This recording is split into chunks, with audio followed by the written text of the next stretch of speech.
The same story, new chapter. Tunapokutanisha mawazo ya watu, tunapoangalia yale yanayowakumba wao, kwani sisi hatujui ila ulimwengu wao unazungumza kitofauti. Najua wewe ni shujaa, najua wewe ni mpambanaji unayetaka vitu vya kutofauti kwenye jamii yako. Yapo yanayokufanya ufikirie sana zaidi na vile ambavyo ulivyo. Hii leo kwenye new story, the same chapter, wewe ni shujaa wetu.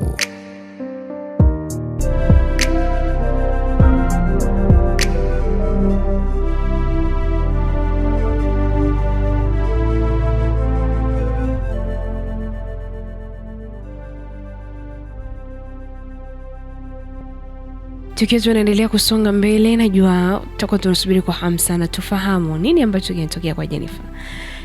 Kitu gani ambacho kitatokea, ni kitu gani ambacho Felix anamwambia baada ya kumsamehe. Endelea kuongozana na mimi hapa.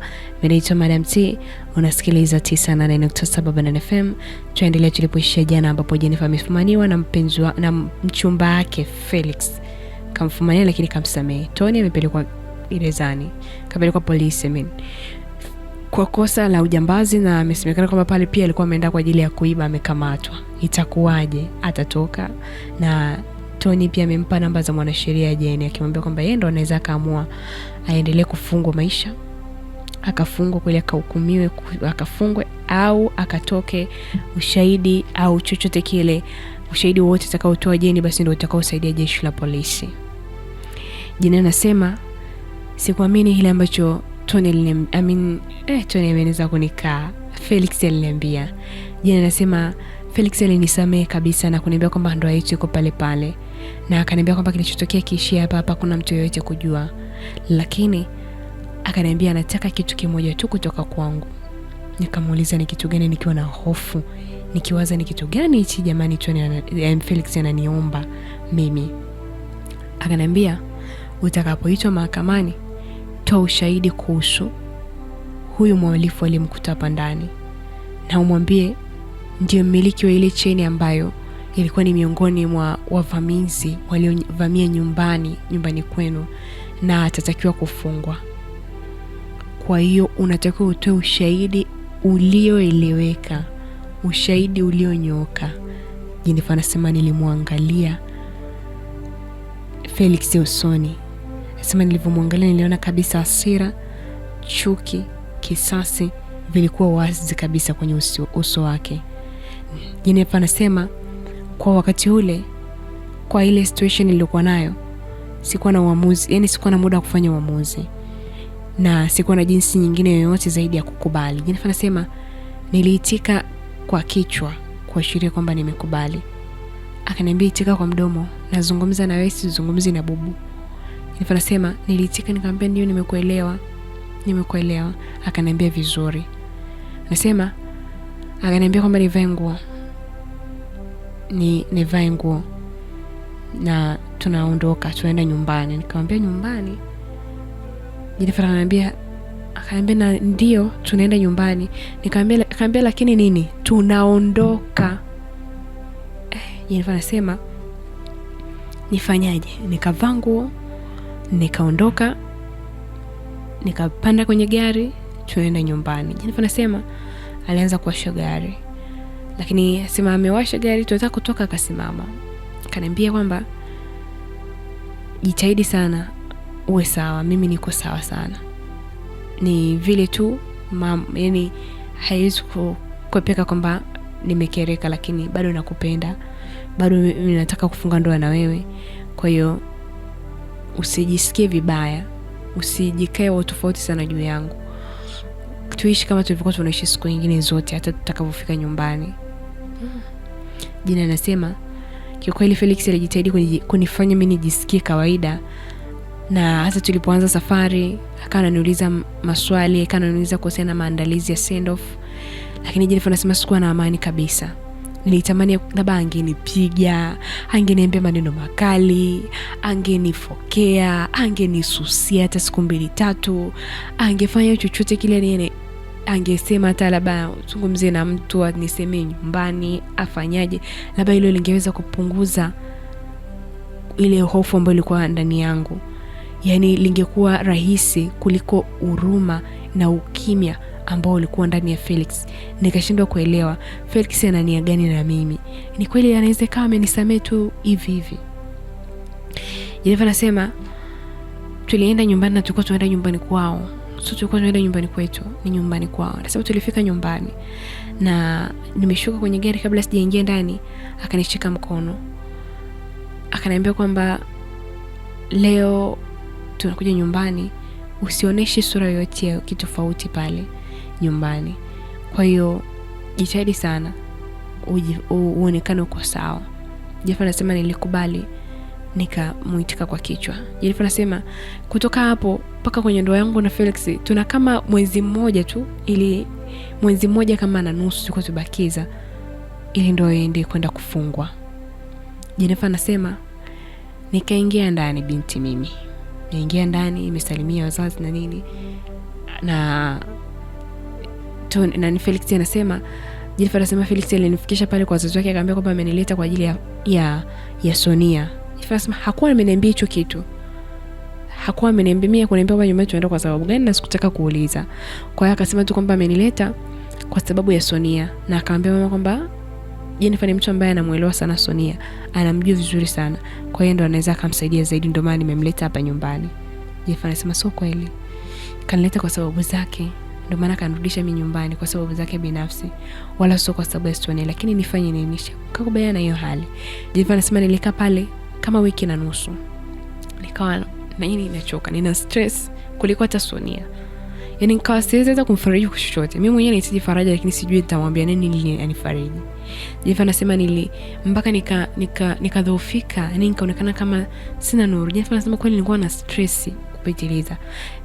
Najua kabisa nitaitwa mahakamani muda wote, nitasikwa nikatoa ushahidi juu ya Tony, mwanaume ambaye ninampenda, mwanaume ambaye ninahisi tamani kuwa naye lakini siwezi kuwa naye, naendaje kutoa ushahidi juu yake huku tena ndoa yangu mimi na Felix? Simuelewi Felix. Ananitafuta kila siku kweli vile vile alivyokuwa ananitafuta mwanzo, lakini naona Mungu wangu, kwa nini amenisamea urahisi hivyo? Kwa jina nasema nina full of stress, nimeanza kupoteza nuru, naonekana kama naumwa na nini, mpaka mama mkwe hanipendi, yani hana naga muda na mimi sana, lakini kwa ananiuliza mbona kama haupo sawa.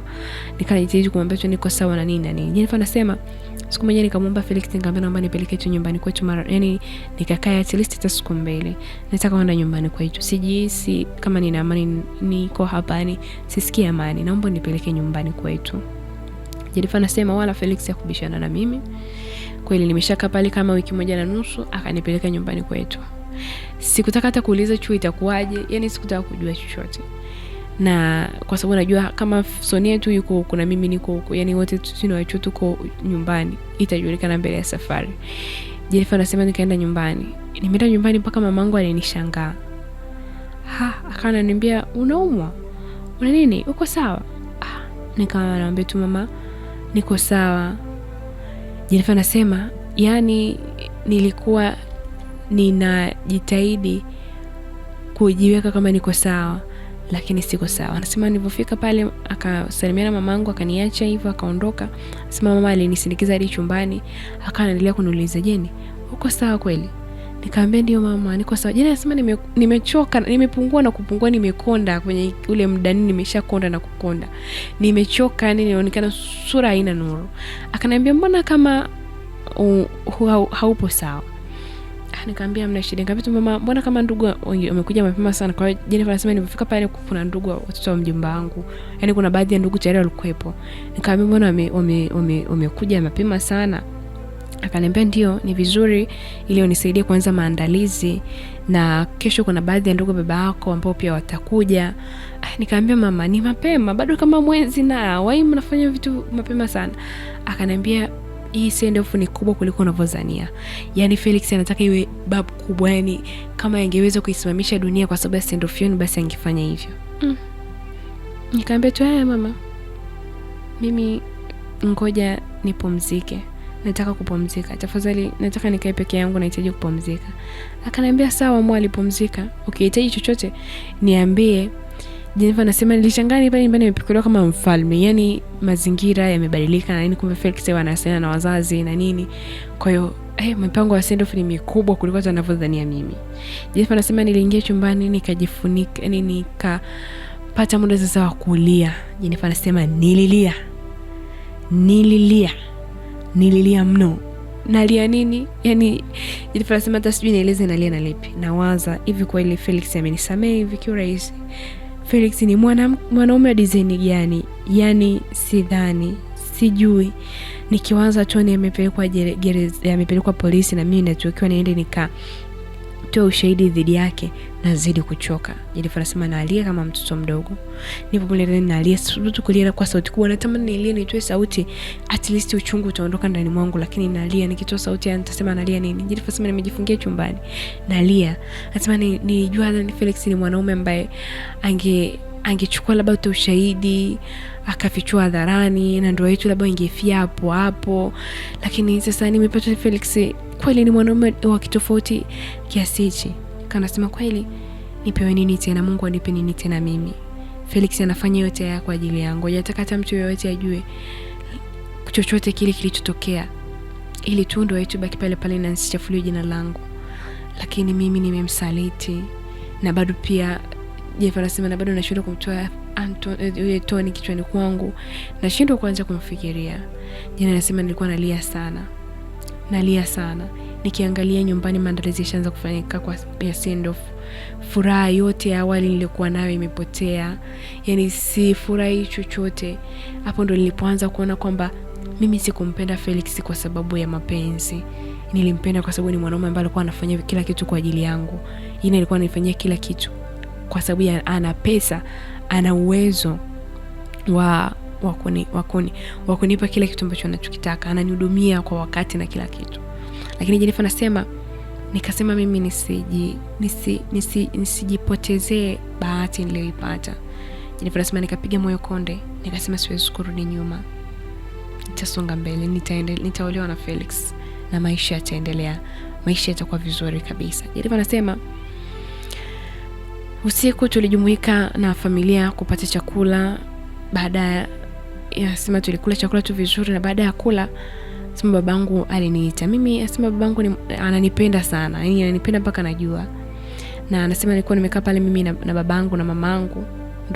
Ndugu zangu wengine wameshasambaratika, wengine wameenda kulala nini na nini.